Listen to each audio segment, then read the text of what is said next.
turn off your camera. And if you aren't familiar with that, at the bottom of your screen, if you hover, there should be a button that says stop video. So you're still participating, but not on screen.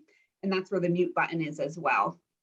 Okay, so I am Rachel Porter. I am the Alumni and Alumni Engagement Officer at Wells. I'm class of 2006, so go Evens. And I've actually known Rhea for a really long time. I think I was trying to do the math today, and I think it's about 20 years. So I love that. It's been half my life now. I've gotten to know Rhea, and so I'm really excited to have you all here. Like I said, let me see here. Sorry, too many screens going here. We are going to do this Learning by the Lake session each month, the second Wednesday of each month. So next month is Linda Lowen, class of 83, and her registration form is up already on our website. That will be February 9th, also at 7:30. And give me 1 second to pull up Rhea's information. Yeah, I'm so excited. This has been like a really, I was saying this is one of the busiest ones we've had for this whole thing. And I think the combination of the topic and then also that it's winter, I think this is the great All you need to say about Rhea is that she's a killer Scrabble player. Oh, okay. I love that. So I love Rhea. She's class of 68. Oh, we've got more folks coming in. Freelance writer, adjunct professor of women's gender and sexuality studies at the University of Connecticut, Stamford. And she's going to be talking about the first century of our republic. Various forms of abortion were widely practiced. However, by around 1880, most states had passed restrictive anti-abortion legislation. And I promised I wouldn't do a big bio. So if you don't know Rhea, you're going to get to know her. If you need her contact information, just send me an email at alum office and I'll hook you up. And I'm really excited to get this started. I'm going to just give you the Cayuga land acknowledgement. And this was passed in 2018 by the faculty at Wells. Wells College recognizes our collective responsibility to acknowledge our colonial history. This land is the traditional land of the Cayuga Nation, a member of the Haudenosaunee Confederacy. Wells College commits itself to ensuring the traditions and culture of Indigenous peoples are embraced and reflected upon in order to engage in solidarity with the Cayuga Nation. And one last blurb. Oh, so check out the recordings on the YouTube page. Every one of these Learning by the Lakes we share there. And then I'm just going to throw out an ask if you like this programming. If you're able to make a gift to Wells ever, it's wells.edu/giving. And you can also give us a call at the office. We love doing this kind of event, and we're really grateful to have you here. And we're going to just get the show on the road. We'll have, if you missed this announcement, we'll have lots of time for Q&A toward the end, unless it's really pertinent that you need the answer to something now and then pipe in with a question. All right, thanks a lot. Go for it, Rhea. Yeah, thanks. Yeah, if I say something that just doesn't make sense, or if I use a term that doesn't make sense, that would impede your understanding of the rest of what we're talking about, please stop me. And otherwise, as Rachel said, we'll leave plenty of time for discussion and questions at the end. So I'm going to race through about 2 centuries of history in about half an hour, leaving out a lot. And as I mentioned to Rachel, and some of you know this, I teach a course called The Politics of Reproduction, an upper level course at UConn Stamford in the Women's and Gender Studies program. And of course, I teach about this issue. It's not the only issue in the course, but I teach about this issue for 2 of the class sessions. So I'm taking 2.5-hour class sessions and mushing them, technical term is mushing them together into tonight's conversation, just hitting some highlights. I want to start with a couple of general statements, and then I'm going to give you some history, and then we're going to bring the history up to Roe versus Wade, because I think most of you probably have a sense of Roe versus Wade, the Supreme Court decision in 1973, and what happened afterwards. But a lot of the earlier history, I think, is what most people are not familiar with. And I am fascinated. And I think I think that history of how we got to Roe versus Wade, as I like to say, it's not as if the Supreme Court woke up one morning and said, oh, gee, we're bored, we're going to legalize abortion. There were a lot of steps and there was a lot of activism that went into the politics that eventually led to Roe versus Wade. One point I like to make when we talk about abortion, and this may sound fairly obvious, but I think it's important as a concept to keep in mind, is that there is no analogy to pregnancy. And I say that because sometimes in the abortion debate, people try to explain their views about abortion by using and trying to make some kind of analogy. And I just like to say there is no analogy to pregnancy. When we talk about this issue, we have to talk about it in and of itself. We can't analogize it to anything else. I also want to tell you that I worked at Planned Parenthood for several years back in the 90s as the staff writer for Planned Parenthood of Connecticut. And I was there on staff in 1994 when a madman walked into a clinic in Brookline, Massachusetts, and shot up the clinic and killed 2 clinic workers. I don't really have time tonight to talk about the issue of clinic violence, but I wanted to put that out there as part of my my background. And just a couple of facts about abortion currently. About 1 in 4 women in the United States will have an abortion during her childbearing years.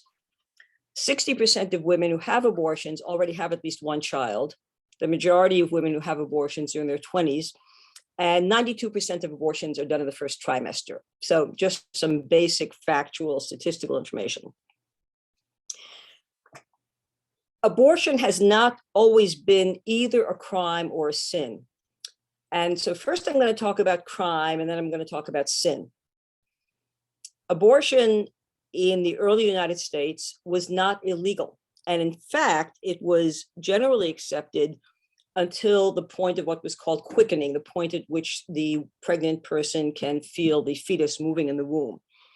It was so widely practiced that there were advertisements in newspapers for abortifacient drugs, unfortunately, many of which were poisonous. And by the 1820s and 30s, many of these substances were regulated and declared illegal, but abortion itself was not considered illegal. The medications, quote unquote medications, were prohibited because of their poisonous nature. And I just want to show you something. This is an ad. Let me see if I can do this now. This is an ad from an 1841 set of New York newspapers in 1841. And this is going to take a minute to load, showing the vast, there we go. Okay.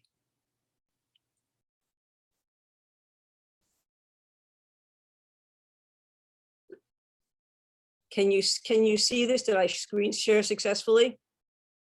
No. Okay, let's try this again. All right. There we go. Okay.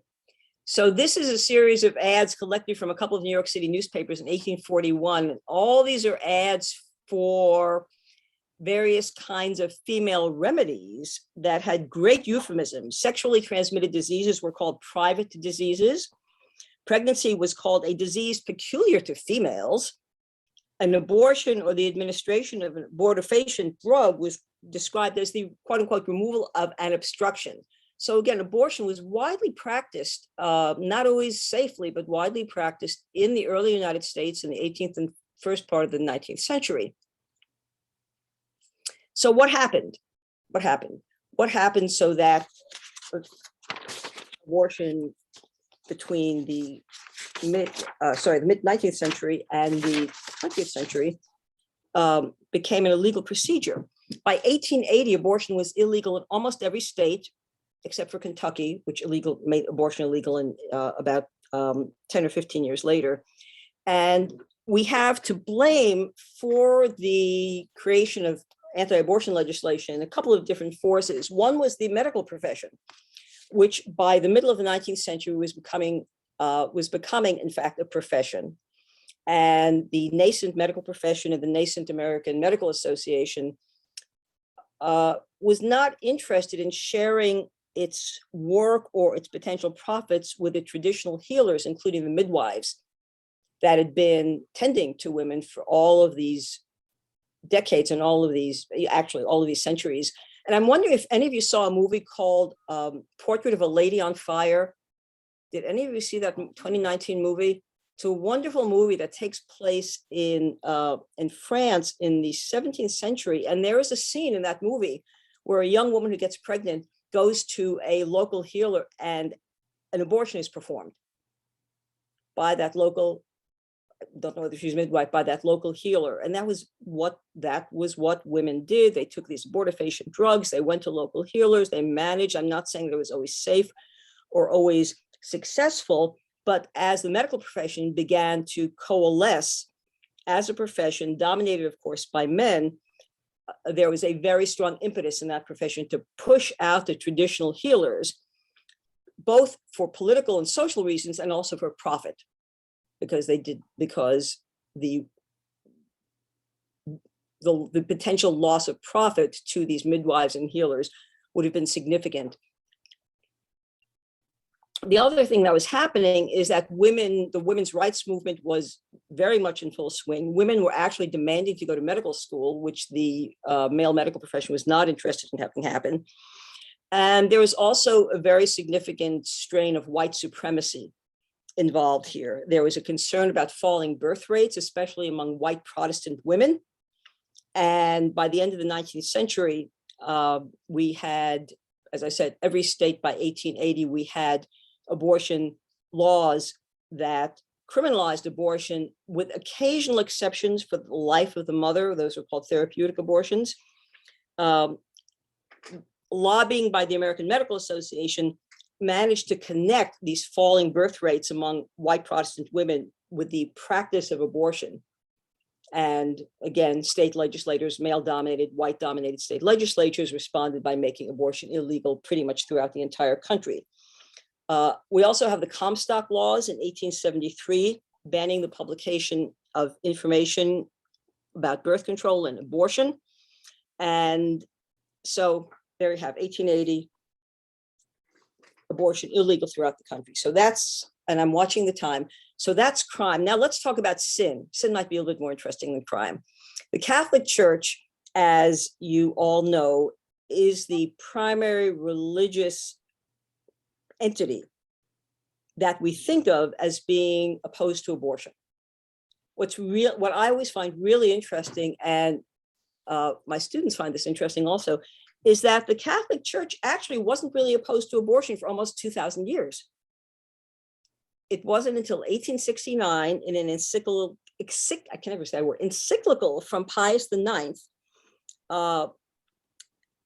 declaring, I have some words here to read to you. Let me just, I'm going to skip over a couple of things. Up until then, the church had the theory, which was also the theory in the general public, that abortion, as I think I mentioned this earlier, was okay up until the time of quickening, when the fetus can be felt moving in the womb. And for the church, the idea was that at quickening was the point at which the soul entered the body, a term called ensoulment. So terminating a pregnancy, having an abortion, was not considered a religious, or not considered a sin by the church until Pius IX put out this encyclical in 1869, also a time when there was a lot of churn about women's rights. There was a lot of churn about concern about decline in the white population. So all of again, there's too much to go into here in detail, but all these things were happening kind of around the same time. And if you look a little bit more at the history from the church perspective, if you look at the early church fathers, the big three, St. Jerome, St. Augustine, and St. Thomas Aquinas, abortion, fine, up until the point of ensoulment. So the church's stance on abortion has also to do with the politics of the time, as well as what was going on within the church. And when one little tidbit that I've always found fascinating is that, and I read this someplace, I can't find the source. The assumption was that ensoulment, that is when the soul entered the body of the fetus, that it happened at 40 days for males and 90 days for females. Now, you're probably wondering, how did they know? Well, they didn't know, but this was the theory. So, go figure. I'm not a theologian. If there are any theologians here, we can add to that to the questions and answers. But the main point, again, is that the entity, the religious entity that we think of as being so influential in its anti-abortion stance, which it is, for much longer than has had the anti-abortion stance for almost, as I said, 2,000 years. The church was really very sort of almost, I would say, almost laissez-faire about abortion. Okay, are you still with me? Everybody still with me? Okay, so now I'm going to skip over a couple of several decades and talk about the modern movement to change abortion laws up until Roe versus Wade. And this is the part of the history that I really love, because there's so many amazing stories. The vast majority of which I'm not going to be able to tell you tonight, but I can recommend some resources. I'm going to start out with a disturbing photograph that some of you have possibly seen. And if you do recognize this photograph, I'd like you to tell me and tell us what you know about it, if anything. Does anybody recognize this photograph?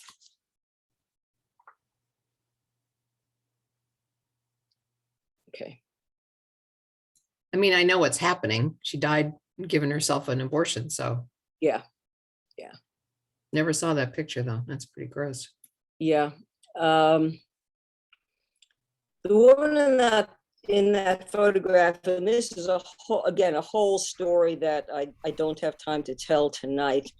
But now let me just make sure I didn't skip anything. Okay. The woman in that photograph is named Jerry Santoro. And that photograph was taken, she died in, she was just about 28 years old. She died of a self-performed, not a self-performed abortion. She died in a motel room of an abortion that was performed by her lover, who left her there. He panicked and left her there. And she had the abortion because she was married to an abusive husband who, they were separated. He was living in California. She was in Connecticut, actually. And she didn't want her abusive husband to know that she'd gotten pregnant by her lover, and the lover, Clive somebody or other, performed the abortion and left without even calling for help until it was way too late. And I purposely decided in this talk not to, because there are all sorts of recorded testimonials that I could have played for you. I'm going to do a little bit of that, but I purposely decided not to do a lot of the testimonials by women talking about their horrific experiences with illegal abortion. I think most of you have a sense of what that is, what that's like. But this Jerry Santoro picture became well known because it was published by Ms. Magazine in the early 1970s. And there was some controversy about whether to publish that picture or not. And there's a very good video, which I will send to Rachel and she can send it out, called Leona's Sister Jerry. And it's a story of the finding of that photo, why Ms. Magazine decided to publish it, how it was received, the effect on Jerry Santoro's family, and the larger issue of whether to use that photograph in the same way that people who are opposed to abortion use the pictures of fetuses when they picket. And that is another conversation we can have. But the photo is important, not only because it represents the horrific effects of anti-abortion laws on women, but also because of this other issue of what do we do to bring credence to the pro-choice side of the issue. So another conversation, but I wanted to show that photo because it's pretty well known, and I will close it up now. I'm going to play a little clip now. Let's see if I set up my clips properly. And this will, okay, Safari. All right, let's see. Okay. Share. And we go. And I must represent and give I have an obligation, No, this is not the clip I wanted now. Okay, give- hold on. a hearing, No, stop, and stop, stop. recognition to the fact that Stop that is talking, not stop the talking. same view. Okay. Let me do this one. Okay, there we go. This is the one I wanted. We'll get to that one later. The 20th century, a climate of fear prevailed. I went to medical school in New York City in the 50s when abortions were illegal. And every day, the city hospital that my medical school staffed would have 20 or 30 women come in infected, and bleeding and dying from abortions that they'd induced themselves. And the coat hanger trick was used, and where they had a friend that had a catheter and they'd leave the catheter in until for a day or two, and she was bleeding and cramping. And they'd come in, and that's not an exaggeration. I think it was true in any major city area in this country in the 50s. Okay. When we got them, we received them like with a temperature of 105. Bleeding. Totally infected. We had some die in shock because they did not tell the truth, and they was afraid to tell the truth as to what had happened because they knew it was illegal, and they felt like we were only getting the information to report them to the police.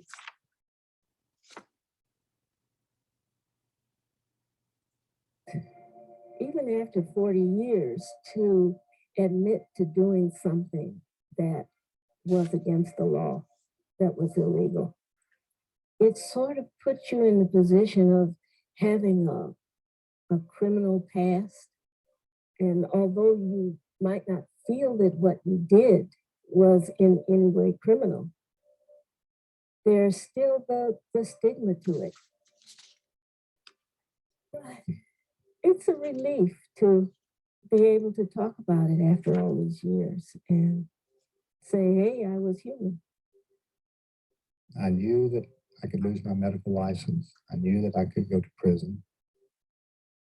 And just as I had to trust these women who came to me, not to bring charges against me, which could put me in prison, they had to trust me to give them good medical care and service and not harm them.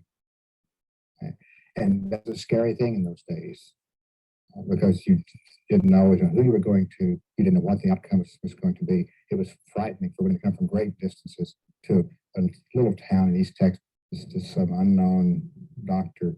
They came by bus, by train, by car, and they had to trust that they were going to leave there intact and alive.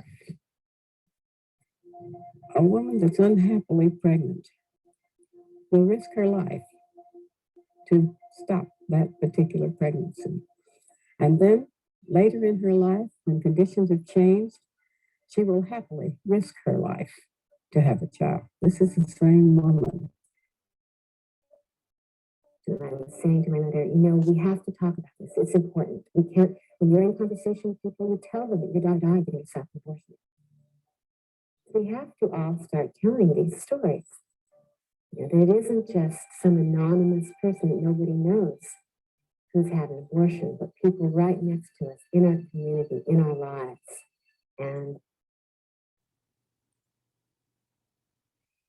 So that was Dr. Curtis Boyd, who performed safe illegal abortions in a small town in East Texas before abortion was legal. And then the woman was a woman named Lena Clark Phelan, who was one of the founders of the Society for Humane Abortion in 1961, which was, she has great stories. And again, I don't have time to tell all of her stories, but that was one of the early abortion rights organizations. And now I'm going to play another clip that shows a few other people who were very involved in the efforts to get abortion legalized. And I'll talk a little bit about each one of them because they come from different angles. So Curtis Boyd, doctor, represents the medical profession. Lena Phelan represents the lay women and men who were involved. And then you're going to hear from the Reverend Howard Moody, who was one of the founders of the Clergy Consultation Service. So let's see. And you're also going to hear from a representative of Jane, the underground abortion service. The women's liberation movement was taking root. In 1969 in Chicago, a group of women began discussing the connection between abortion and women's rights. First of all, we met for months talking about why abortion is a political issue, why it was important to have a service that provided abortions. Oops, this is, I'm sorry, I'm doing the wrong clips here. Hold on. Thought I had them queued up the way I wanted them.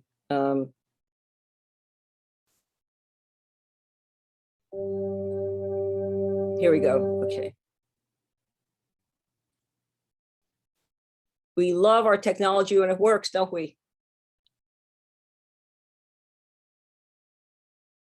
There we go.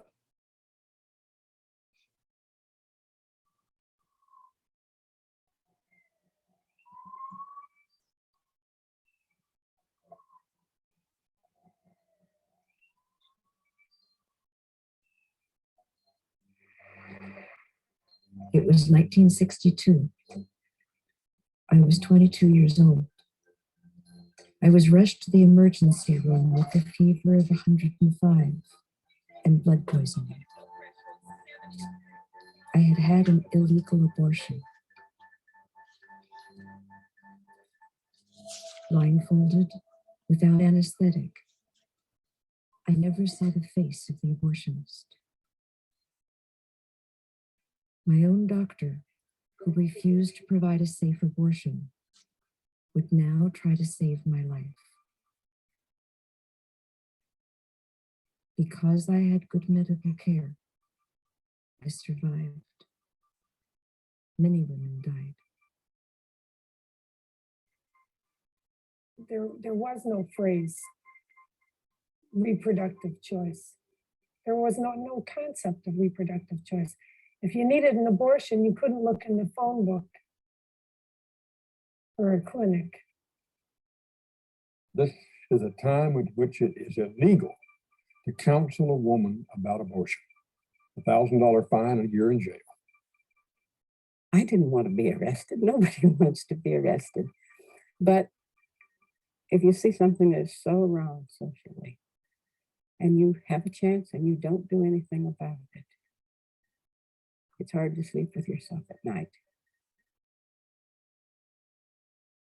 From 1961 until 1973, the struggle for abortion rights became one of the fastest growing social movements in the history of the United States. On the front lines were people willing to challenge the law, and if necessary, break the law.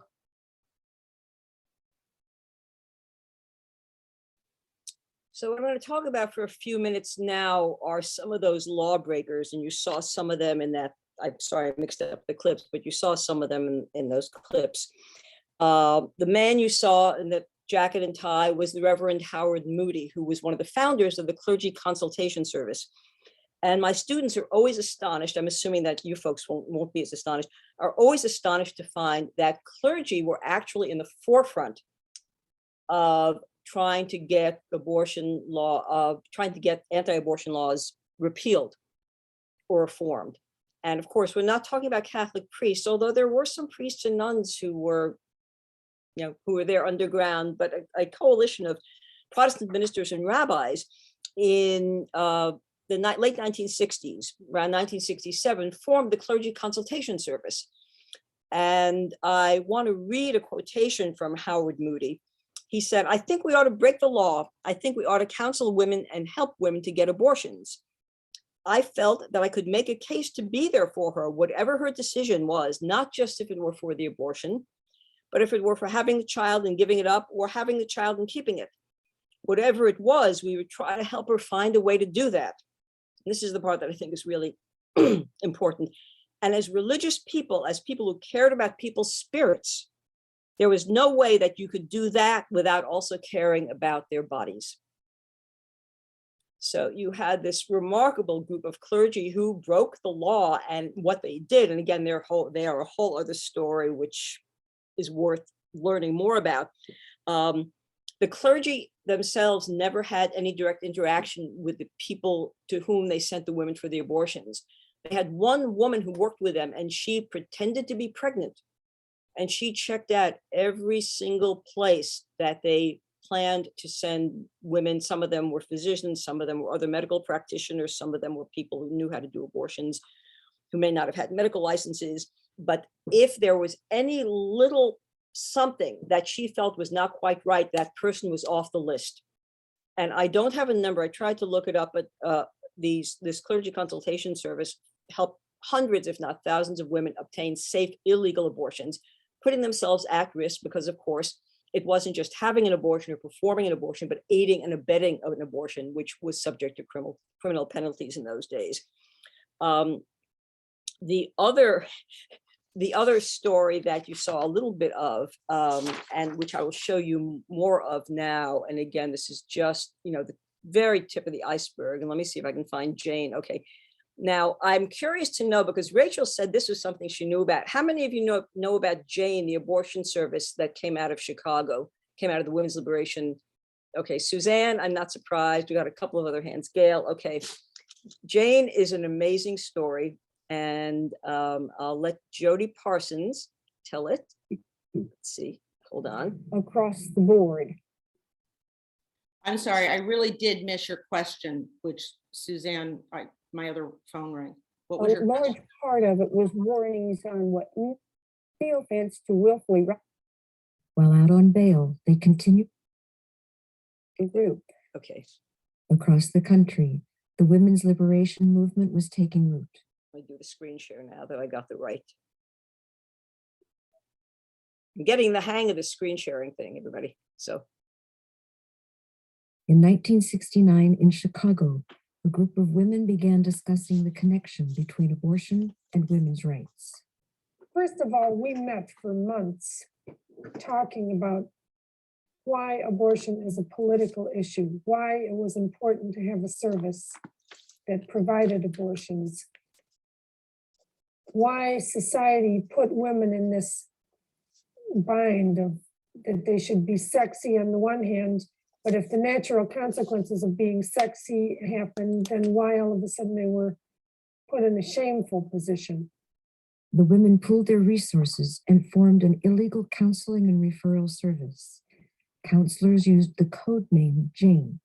The first thing that we would say is, we can help you. We never turned anyone away, For lack of money. never. And then when the counselor, Jane would say, a counselor is going to call you, the counselor would meet with the person, and talk about just a whole range of things. If a woman was unsure about what she wanted to do, we helped her talk that through so that women were able to change their mind if they wanted to anywhere along the line. Because what we were about was a woman being able to figure out what she wanted to do and make her choice about it. To ensure a woman's comfort and safety, the members of Jane decided to become more involved during the abortion. We'd counsel the woman and we'd make the doctor contact. And then once the doctor took over, it was out of our hands. And we didn't hear another thing from the woman until the abortion was over. We wanted to be able to carry the counseling one step further by sitting with the woman while she was having her abortion, that this is not something that is being done to the woman, but really with the woman. But the big step didn't come until after we discovered that these doctors that we'd been sending people to weren't doctors at all. And here was this ordinary person who was doing this abortion. And then we had to decide whether or not we were going to tell the women that this wasn't a doctor, and how we were going to, what to do about that. And we decided that, of course, we would tell them, that we couldn't not tell them. And then the next step was, if he could do it, we could do it. The women of Jane learned the standard surgical procedure for terminating a pregnancy. They sterilized their instruments and used antibiotics to prevent infections. They went on to perform more than 11,000 safe abortions. I remember this ad in the news. Yeah, so these lay women learned how to do abortions. This was again before Roe versus Wade. Abortion was illegal. And when I actually have, there's a short film about them that I have my class watch, and the reaction that I get, because it's a college class, the reaction that I get every time is these students come in and say, they were college students just like us. And it's true, because when the women of Jay, I mean, this is this is decades later, they were 18, 19, 20, 25 years old when they were doing this. And I will just repeat that statistic because it's really remarkable. They performed 11,000 illegal abortions without any deaths or any serious complications. And it was, again, a remarkable bit of activism, different kind of activism, directly flouting the law for which they could have been arrested. And I will talk very briefly in a minute about, well, actually, I'll say this now, because then we're going to go into what happened in New York State as an illustrative tale, and then I'll stop and we can have a conversation. So the Janes went on. They started in 1965 to do with their referral service, and in 1971, so it was several years later, they started actually performing the abortions. Of course, 1971 is pretty close to 1973 when Roe versus Wade was handed down. And they were left alone. They were left alone. The police kind of knew about them, left them alone. And the word is that they were left alone because there were lots of people in the police officers' families who made use of Jane's service. And something else I read that's almost funny, although not quite, is the mafia left them alone because there wasn't enough money involved. So the Janes went on and did their work, but finally there was some, I don't know exactly why, but finally they were busted in sometime 1972, and they were hauled off. A bunch of them were hauled off, not the patients, but the women in the collective. All their records, they're told to bring their records with them. And while they were in the paddy wagon being hauled off to the station to be booked, they tore off the identifying information of the index cards and ate it and chewed it up and swallowed it, so that there would not be any record of the women who had used their services. So again, there are just so many stories like that. That's one of my favorites. The charges against them were dropped. Roe versus Wade was just on the horizon. The charges against them were dropped. And there are actually a couple of really good documentaries about the collective, but it's a remarkable piece of women's history and a remarkable piece of activist history. Between 1967 and 1973, several states reformed their abortion laws. And I want us to focus now, partly because we're, at some point in our lives, we were all living in New York State. And also because there are two people in particular, so many more, but two people whose participation in the eventual repeal of the New York State anti-abortion laws, I want you to have a look at, and you'll see who they are. Also, New York became the first state to legalize abortion, what was called abortion on demand. Several states had reformed their abortion laws, but you could have an abortion if X number of doctors approved, or if you could have an abortion in the case of rape or incest, or you could have an abortion under certain specific circumstances. But the repeal of the New York law created what was called abortion on demand. Basically, a woman who wanted an abortion up to 24 weeks, she found a practitioner and she went and got an abortion. There were virtually no restrictions. So that's also why the New York State story is important, besides the fact that we all like New York State. So I am going to show you now two clips from the political end, not the underground activist end, but the political end of this story. And let me see if I have the right clip before I... Women's rights groups, along with other organizations across the country, were calling for... Yes, here we go. That's the right clip. So let me screen share. So I got my clips a little mixed up. Okay. Safari, share. Okay, here we go. Organization for Women publicly supported legalization. The National Association for the Repeal of Abortion Laws led a nationwide effort for complete decriminalization. In New York, where attempts at reform had failed, a group of women contacted Constance Cook, a member of the New York Assembly, and urged her to join their cause. They looked on me, I know I've heard later, as being a little bit different because first of all, I was a Republican, and but they just wanted to know, how do you get a bill passed? And I told them how unhappy I was with the reform bills and thought they were very difficult. But they looked at me and they said, well, we don't like it either. What we really, really want is outright repeal. And I thought, oh, that's impossible, but yeah, that would be a good idea. I remember Constance Cook. She was not a radical by any means, but she became our staunch ally and made it possible for us crazy radicals to come in. We need to become more respectful of people from the other wings of the fight. She joined us, and it was a very thrilling development. In spring of 1969 and again in 1970, Connie Cook introduced a bill for repeal with Franz Lechter. Though 2 amendments modified the bill, it would still be the most liberal abortion law in the country. There are many who say that this bill is abortion on demand. I submit that it is not. I submit that we have abortion on demand in the state of New York right now. Any woman that wants an abortion can get one. And the real difference is how much money she has to spend. If she has $25, she has it done here under the most abominable circumstances. If she has more money, she can go abroad. But the fact remains that she can get it. We have abortion on demand.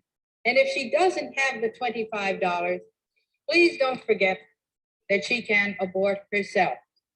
And regretfully, this is happening more often than you or I like to admit. Lauren. So that was Connie Cook in the days, and I'm not saying this to be facetious, I can say this because it's true, in the days when it was possible to be a Republican and to be pro-choice. That is a whole other story and conversation about, in fact, it was sometimes the case that Republicans were even more likely to be in favor of abortion rights than Democrats, because in some parts of the country, the Democratic Party was the more conservative party, at least on social issues.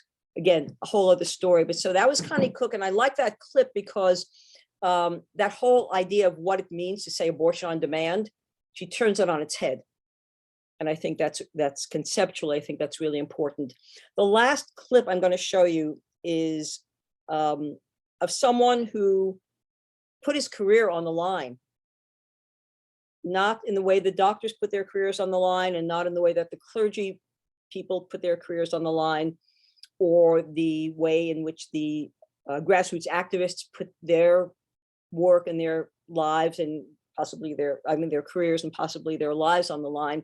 But this was a politician who put his career on the line to do what he decided was the right thing to do.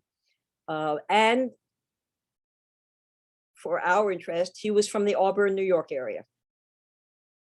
George Michaels, Jewish guy representing a largely Catholic district. And this will be the last clip, and then we will have lots of conversation. Starts out with a little bit of a clip from another legislator, but then George Michael comes on. And I have a story about him also. So let's do this, share screen, Safari. And here we go. All people under all circumstances. In the last 10 years, 367 young women in New York City were known to have died as a result of an abortion or an attempted one, either self-inflicted or performed by an unqualified person and under unsafe circumstances. Isn't that the ultimate morality? Could we have saved 367 young women from dying if we had not imposed upon them our sense of morality and condemned them, and I insist on using the word condemn, to the butchery of the side streets of Harlem, of Riverside Drive in my district? The final roll call showed a tie. As the Speaker of the House raised his gavel to announce the bill's defeat, George Michaels asked for the floor. Mr. Speaker. Michaels. Assemblyman George Michaels represented a predominantly Roman Catholic district. His constituents expected him to vote against the bill, which he did. I had hoped that this would never come to pass. I fully appreciate that this is the termination of my political career. But Mr. Speaker, what's the use of getting elected or re-elected if you don't stand something? I cannot, in good conscience, stand here and be the vote that defeats this bill. I therefore request you, Mr. Speaker, to change my negative vote to an affirmative vote.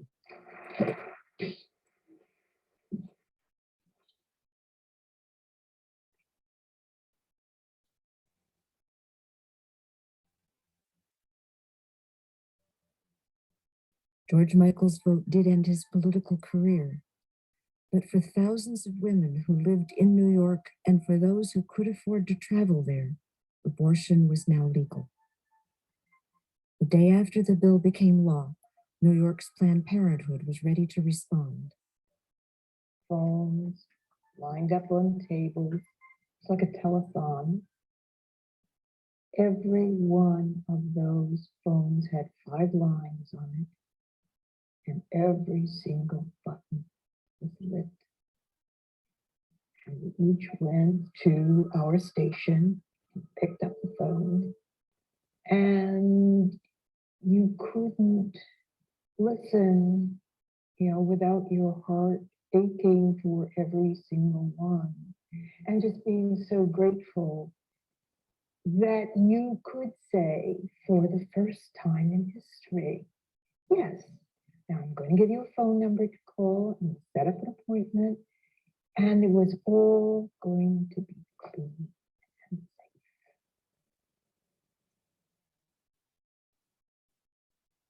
The New York law was an inspiration to Dr. Hodgson, who decided to take on her state's law once again. Oops. It seemed to me that I was naive, of course, but the Hold on, only I'm thing that trying- was necessary to do was to find a perfect test case that the public could condone. And There you go. Okay.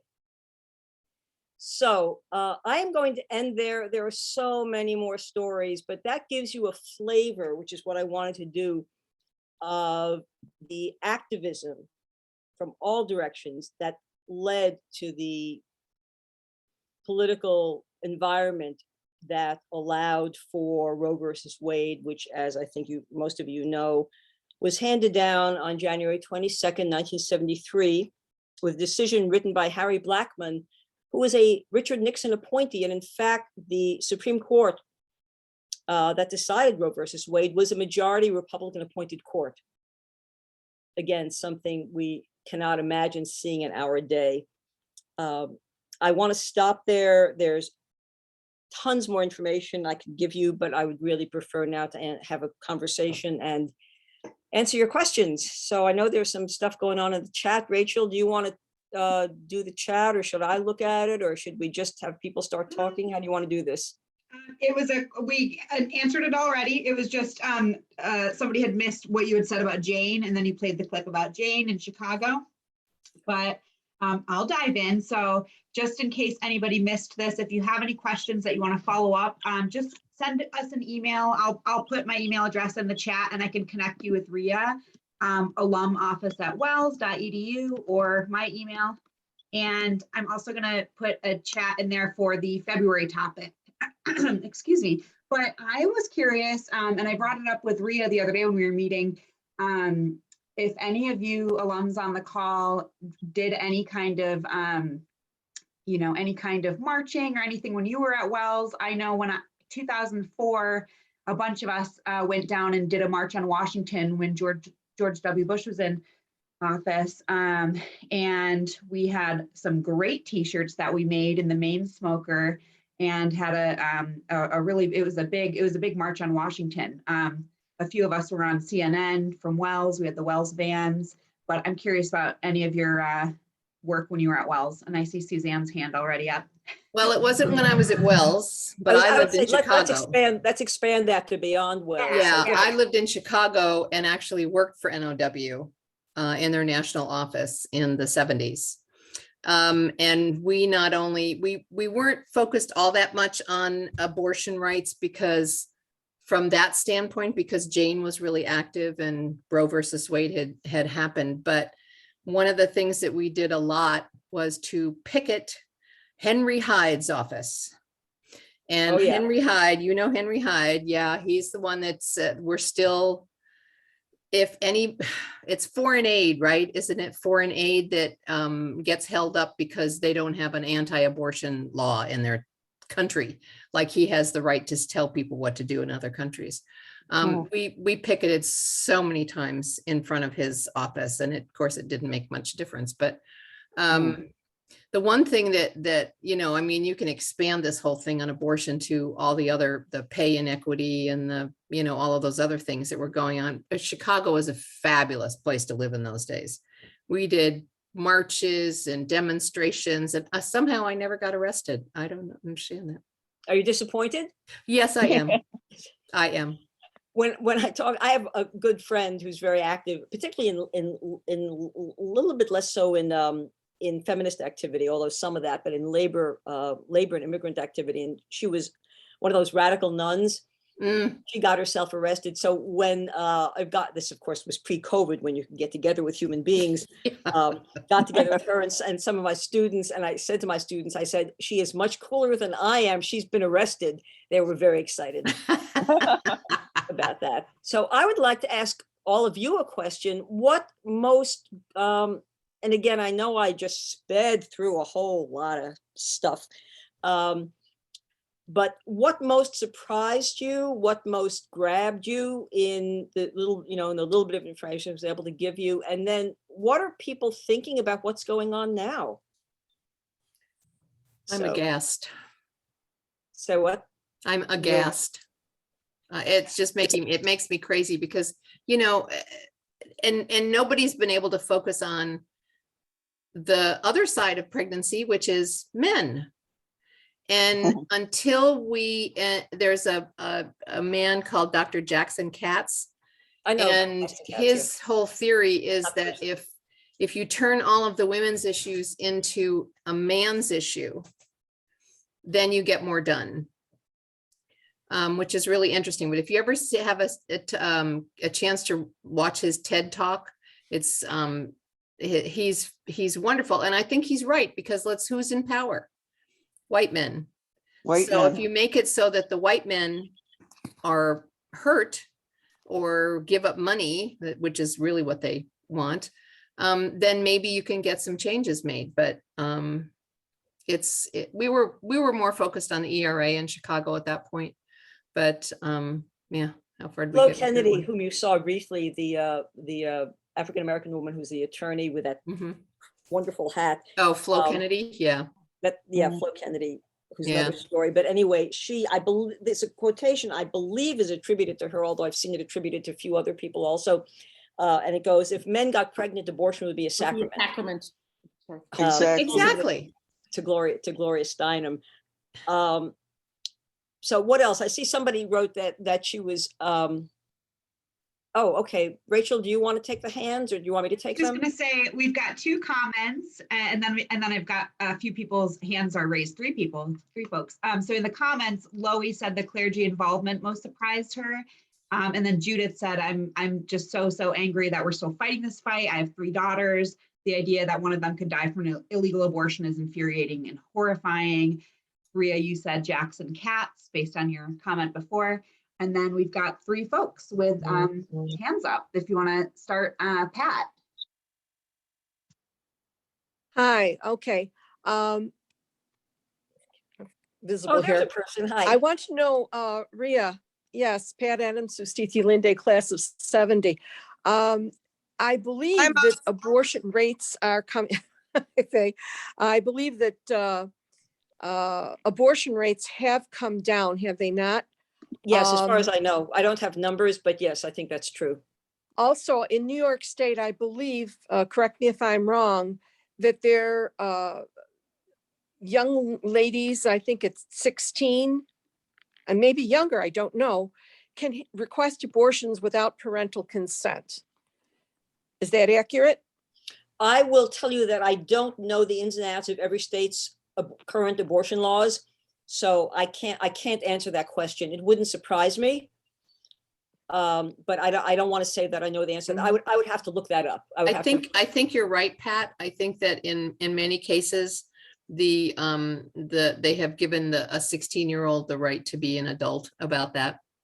Actually, Mostly because that is accurate. That is sorry. accurate. Okay. That is accurate. You do not Yeah. need consent in New York State. Right. Actually, pregnancy creates you become an emancipated minor once you are pregnant. Awesome. Oh, okay, good. Thank you. That's my daughter, who's an OB-GYN. Oh, hi. Great. Great. Wonderful. Um, And Faye, you had a question as well, right? Yeah. So, well, Or comment? question and comment. I think what surprised me most was sort of the history, like the early history. I mean, I had known the concept of, abortion was legal if quickening hadn't occurred, like that concept, but I didn't know how late into American history, like that it was 19th century, et cetera, and that was the main shift. So I definitely learned something interesting. Part of me wondered if some of that shift also occurred, or at least the concern about the falling birth rates. I mean, we had just come out of a massive civil war with lots of loss of life, and a lot of women lost their partners. So, how do you get pregnant without a partner? And it just seems kind of odd to me if people didn't actually put 2 and 2 together on that front.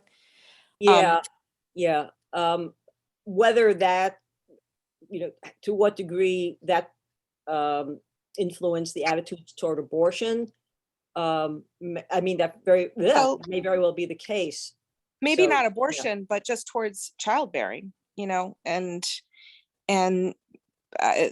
anytime there's huge upheaval like this, I think people second guess, like, should I pursue this? Should the financial insecurity, the just existential angst of, I just wonder if it influenced your idea towards being a parent or bringing a life into the world in such a situation, or just losing your opportunity to be a parent. Like, the birth rates are not a function of abortion rates usually. Right. Oh, right. Right. What you're saying, and if we had an American historian here, that would be excellent. But reminds me, and this is just like off the top of my head, this idea of what does it mean to quote unquote return to normal after a war? So we certainly saw the idea of return to normal after the Second World War as well. And boom. Yeah, exactly. So, okay, interesting. There's something you said that I wanted to pick up on, and it just flew out of my head. It's gone. It's gone. Maybe it'll come back to you. Okay. Thank you. I just wanted to also add that the one comment that also struck me, because I live it and see it every day, is that yes, women will risk their lives, both to avoid a pregnancy that they're, completely distressed by, but also to bring a pregnancy into the world. Like, we see people risk themselves in very, amazing ways every day. And it is true. And the same person will risk themselves in both directions. It's no question. Yeah, we had a couple of other hands up. I want to respond to that, but I want to hear what other people have to say first. Kathy. We just Kathy. Oh, sorry. Go ahead. That's all right. I just was going to say that I've been in Massachusetts since I graduated, but I'm not surprised about the clergy, because there was a whole network of clergy in the Boston area. They kept lists, referral lists of places to go, which doctors. There were doctors in the profession who were either were doing it if you were of a certain age or were making the referrals. And one of the,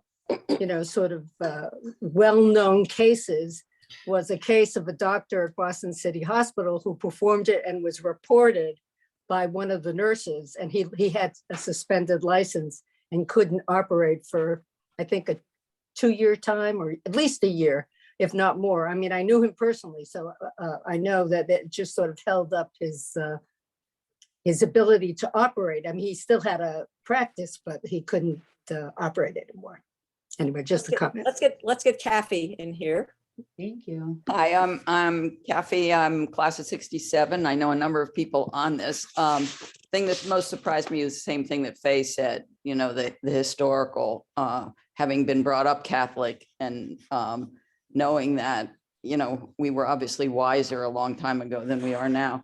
But I also just wanted to sort of I don't want to change the topic at all, but I want to say there's an interesting kind of coalescing. I live in Georgia, which, has one of the most restrictive abortion laws in the country. I think we've been surpassed by Texas now, but that's one I'm glad to give up. But I'm also at present I live in a retirement community, and I'm starting a advocacy group going to get a medical aid in dying law in Georgia. And we are constantly having to come up against the abortion issue and the juxtaposition of those two kinds of concepts. So it's just kind of an interesting, our chances of getting it passed are probably certainly not this legislative year and probably not for another 5, but I expect to be around then. So I plan on seeing it done. But, I think any of these that are like this in the abortion, it takes a long time to get something done. Okay, we have Kristen up there and Lisa down there. Rachel, you want me to call on people? You want to call on people? Oh, either way, I try to help keep an eye on it. So yeah, let's go with Kristen. So Kristen Hi, there and then Lisa down here. Can you hear me? Yes. Yes, good. I'm in the class of 66, and I wanted to talk briefly about the social aspect of Roe v. Wade, what it was like. I was very involved in supporting NARAL and the passage of abortion rights. And in 73, I had my first child and found myself pregnant again much sooner than I wanted to be, and sought an abortion. I was living in Minnesota. And I was very naive, I guess you would say, because I figured that women were for the new abortion regulations. And I was fast slapped down on that when I found out that people I might talk to, some neighbors, I hadn't lived there long, some friends, were very, very much against the fact that I had had an abortion. And I had to be very careful about who I talked to about it. And really, it became almost a thing of shame and to keep it hidden. So it wasn't as if Roe v. Wade freed us all. I guess I wanted to bring that up because it wasn't like pressing a button and it was all okay with everybody. Well, no, as is very clear. I mean, as soon as Roe versus Wade was handed down, the opposition started its work. And I'll make one comment about that, which I want to hear what Lisa Young has to say, but what has happened in the last 10 or 15 years with the opposition to abortion rights is a very concerted effort on the part of the anti-abortion forces to create the concept of an adversarial relationship between the pregnant woman and the fetus that she's carrying. And this is a whole other, again, we can get into it if you want to, but the strategy, the kinds of laws that are being passed illustrate the strategy that the idea is that the woman herself is a danger to the fetus. And I'm not talking about things like, drinking or taking drugs, but there is this adversarial relationship inherent in so much of this legislation that's being passed. 20 states have passed restrictive abortion legislation since Roe versus Wade. A few states, about 14 states, have enshrined abortion rights into their law, including Connecticut and New York. But this adversarial relationship construction has been the driving force of the pro-life movement. And it's very dangerous, not just for women who want abortions, but for women who are pregnant and want to carry their pregnancies and are perceived to have done something to potentially have harmed the fetus. Women, some of you know this, the way reasons, the fact that so many women have been arrested for actions they've taken, many inadvertent actions, on the suspicion that they were trying to cause a self-abortion. So yeah, it's not a surprise, Kristen. It was not. I cried when Roe versus Wade, when I heard the news, but it was not a panacea. It was not a panacea. Well, Lisa? I was thrilled that I was thrilled that I had the chance to do what I wanted to do with my body, but I was a little surprised that we weren't all sisters about this. This was not all women were not on the same page. No, there are Far from unfortunately it. a number of women who benefit from and participate in patriarchy. Another example, not the topic for tonight, is the very well organized groups of women who were violently against women's suffrage. Not just for them, not just they didn't want to vote, but who actively worked against the women's suffrage amendment, which, by the way, is another, you saw the George Michael's, the clip about George Michael, so that repeal of the New York State anti-abortion laws, 1-by-1 vote. The suffrage amendment, women's suffrage amendment, was passed by 1 vote also. 1 vote in the Senate, 1 vote in the House, and then 1 vote in the Tennessee legislature when it came time for the last state to ratify. So I feel like I could do a talk on the history of 1 votes, how single vote, it's a whole other topic. Anyway, Lisa Young, go ahead. You're muted. Yep, sorry. Thanks, Dodie. This for me is a very immediate discussion. I was born in 1956, adopted, and literally brought home by my parents in February of 1957. Searching for birth parents has never been a thing for me in my life. I was, for all sorts of wild reasons, I only just discovered who my birth mother was in December. I've spoken at length with my cousin, who was very, very close to her. When I called him and I said, I hope I have the right James Powers, who's the nephew of, and he said she was my aunt and my best friend. So we've talked a lot. And I said, well, I'll see you, your aunt and best friend, and raise your birth mother. I mean, so it is truly the conversation I had. I'm struck by several things. My anger at Amy Barrett Comey, or Comey Barrett, or whatever the heck her name is, about how women should just have these babies and give them up for adoption is just. I like to call her Amy Boney Carrot, but people yell at me when I do it. No, go call her anything you want. Amy beat her senseless would suit me just fine. But I was struck by the doctor who said that a woman who had $25 could have an abortion here, but a woman who had a lot more money could go abroad. And as it happens, my birth mother was 35 when I was born. She went to school, one of the 7 sisters, and had a very interesting and well-paid career in the advertising business. And one of the conversations I've had, both with my cousin and with a few friends who I've shared this information with, and I'm telling you all right now, this is the first time I've said this publicly in a group, is that she could have made a different choice, I believe, in 1956, that she was well paid enough, that her family was well off enough, lived in the Upper East Side of New York. She, I believe, had the wherewithal to make another choice. She did not. She made the choice to give birth to me and to give me up for adoption. I truly believe she had another choice. But to hear that doctor say if a woman had enough money, she could do this. And I've had several friends argue with me and say, absolutely not. It was such a problem, you know, it was so difficult, et cetera, et cetera. So this has been a topic of immediate interest to me. And I can also say, and I'm tying this all in one not very neat bundle, I terminated a pregnancy in December of 1973 because of Roe. I was able to terminate a pregnancy in 1973 because of Roe, even before I went to Wells College. So I'm coming at this right now. It's a very, you know, right at the surface issue for me. And my anger, I'm with Dodie, my anger is, there are not enough fire hoses to douse it, to quench it. Yeah, I agree. I mean, about the anger. Thank you for sharing those stories.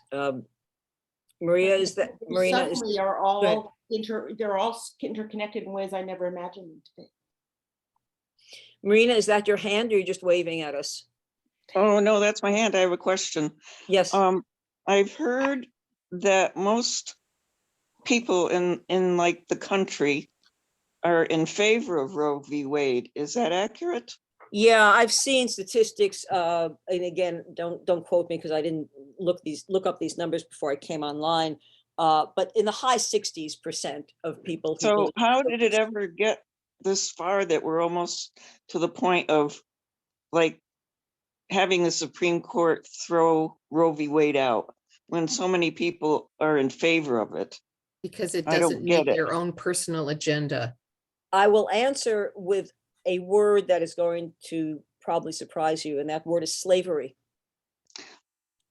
Let me spin out the idea. Again, I'm not an historian of American history, but one of the reasons, stay with me here, one of the reasons, not the only one of the reasons we have an electoral college is because of the dissension between the slave states and the non-slave states. It's one of the reasons. If we did not have an electoral college, we would not have had a Donald Trump presidency. If we had not had a Donald Trump presidency, we would not have 3 arch conservatives on the Supreme Court. We'd have a totally different Supreme Court. True. And I will, you know, maybe a little oversimplified, and there are certainly other social forces that we can talk about, and I don't want to diminish their importance. But from a purely mechanical, if you will, perspective, the reason we are at where we are now is because we have this Supreme Court, and we have this Supreme Court because we have an electoral college. Unlike every other democracy, the person who gets the most votes doesn't necessarily win. Right. So that's the answer to why we have the Supreme Court now. Well, that's a good answer. The social forces, you know, I think we can have a more complex discussion about the social forces. But again, for the mechanic, what I'll call the mechanical reason is exactly that. It's because we have an electoral college. Also, I think I think that white men, it's all about power over women. Oh, of course That's it what is. angers me. That's the whole point. It's like rape. It's not sex, it's power. Right. Yeah. I mean, it's a power grab, and it's so it angers me so much. You know, there's a thing that we had in California. I don't know if it's in other states, these pregnancy crisis centers. Oh yeah. They Everywhere. always open up right next to a Planned Parenthood. They seem to, and close to high schools. And they purport that they, you know, have doctors on staff, which they don't. That they, you know, are just counseling. They don't. They're pushing adoption. I've served on the Commission on the Status of Women here for 10 years, and we got that as a law. And if that's in your state, you should do something, because these are very, very dangerous people. Very dangerous. I'll also add, again, sort of more philosophical statement, and then I see Barb has her hand up. The backlash against women's progress is always played out on women's bodies. Historically. And that, again, that's a whole nother, conversation, but for a synopsis answer to the question that you asked, and we can go into a lot longer discussion about that. I think we should have another session. I do I was going too. to say, we've got a couple questions up in the air still with Pat and Suzanne, and also Chris Gordon, excuse me, made a comment earlier in the chat that just says there's a bill on the New Jersey governor's desk. I saw that. Okay, I want to make sure everybody's got And that. Barb Hopgood Jones, who hasn't spoken yet, so let's get her in. Thank you. Can you hear me? You could be a little bit louder. Okay. I couldn't figure out how to get the hand to show up on Okay. the screen. So I just wanted to recommend a book called Where the Girls Went. It's a very recent book, but it looks at 1945 to 1973. In other words, post the end of World War II to passage of Roe v. Wade, and what happened, and a culture that our mothers faced, that I certainly was brought up in, and what happened when somebody did get pregnant, and the incredible ignorance about the whole process, everything. And they were lied to, they were shipped off. And this whole book is put together with interviews of children, of people who gave up their children, now, then, whatever, but it's incredibly timely. And those of you who, I was reading it when Amy came out with her pronouncement, and it just rips you apart that somebody can speak like that so authoritatively for so many other people. The book is not just one-sided. You get a whole spectrum of attitudes and experiences, which is why you don't need laws that, blanket the whole thing. But anyway, thank you so much for bringing this up. And I wish that there were a way of channeling energies more. And I was also trying to write that on the chat because it's a very timely book, Where the Girls Went. I recommend it. There's another one called, it's funny because the title is similar, The Girls Who Went Away. Oh, maybe that's it. Yeah. Is that the same? Is that it? Oh yeah. I don't know. It's very recent. It came out a couple months ago. No, the one I'm talking about actually came out a little while back. I'll look it up. So maybe there are two different books. I don't know. Check it out. But the one I've used about the phenomena of quote unquote unwed mothers. Yeah. In the 50s and early 60s is Girls Who Went Away. Yeah. Okay. I see some more hands. Interesting. So yeah, we had Suzanne and Pat have their hands raised. Okay. And I couldn't unraise my hand. I've already I got spoken. you. I'll unraise it. You just right click on there. Girls Who Went Away. I was going to say that contraception will always be so much cheaper than abortion, and I would certainly advocate for that more than for abortion. And I was wondering how we could get contraception more into the hands of the young people who really need them. The point that I made before about abortion being available to young ladies in New York State without parental permission, I can't see why there shouldn't be more of a push to get contraception. I know that I'm a retired high school teacher, and I know that the health classes do their very best about pushing for that sort of effort. But I'm at a loss to think about how this could be handled in a political way so that young people have more access to contraception. Well, the thing about Any suggestions? Well, the thing about the politics, though, is that the politics don't care. The political discourse, when you really think about it, they don't care about unborn babies. They don't. Because they care about the unborn babies. They care about them when they are born. Yes, but they in the don't. States that restrict abortion, They would allow for support for these single mothers. Yeah, exactly. I think So the we all same understand. states that restrict abortion access, restrict access to contraception. They restrict access to social supports for people who, so the baby's born and then, good you're luck to poor, you. too bad.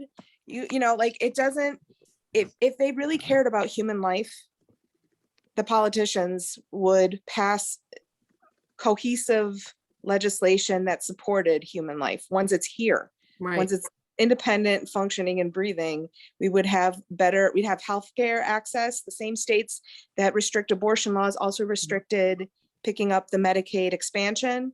Mhm. So it's school. But you know, in some Exactly. colleges, though, they have the vending machines that have the morning after pill, and then they have condoms, since we're co-ed now. Do they have anything like that on the campus, Rachel? What can students access? I for think that? they still are pretty good in like the women's resource area where they'll get free condoms and other safety measures. So will the from- guys go to the Women's Resource Center? I think so. I think they usually get it from Planned Parenthood, and that's what happened when I was there too. And keep in mind that even when we were not co-ed, people were sleeping with different people. So we had different. I was going to ask, why does our we had status, forms of birth control and forms of STI protection our that went status either of way. being co-ed or not co-ed should not impact whether condoms are. No, I'm just thinking about access to the product that Yeah, the so as men far might. as I know, they still do that type of Yeah. thing and do some different safety tips and I know like Planned Parenthood and Ithaca is always really good about giving, they have bowls of dishes of things sitting out. They really want to make it accessible. Right. Well, of But course, I haven't seen any like big drives. Like I know when I was a student, we would be kind of obnoxious about things, but it would be. well, it'd be interesting to like poll Yeah. the students and find out if it's something that they wanted. But I mean, when I'm class of 71, and of course we had Louis the Lech. Remember him? Remember yeah. Dr. Should Lewis? I take off the recording? Oh, yeah. Yes, Oh. take off the recording. I remember him. because